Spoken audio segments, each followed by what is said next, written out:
شهادة أن لا إله إلا الله وأن محمد رسول الله. لا أعبد في الكون إلا الله ورسولي للبشر هدى.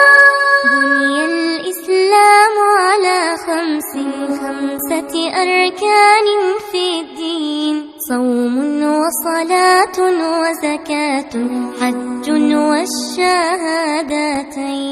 وأكلم ربي خمسا: أطهر بدني بصلاة، بوضوئي، بركوعي، بخشوعي دوما ألقى.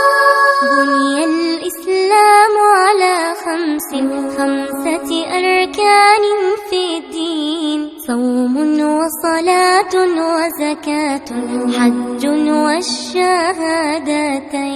شهادة أن لا إله إلا الله وأن محمد رسول الله. إقامة الصلاة، إيتاء الزكاة، وصوم رمضان، وحج البيت من استطاع إليه سبيلا.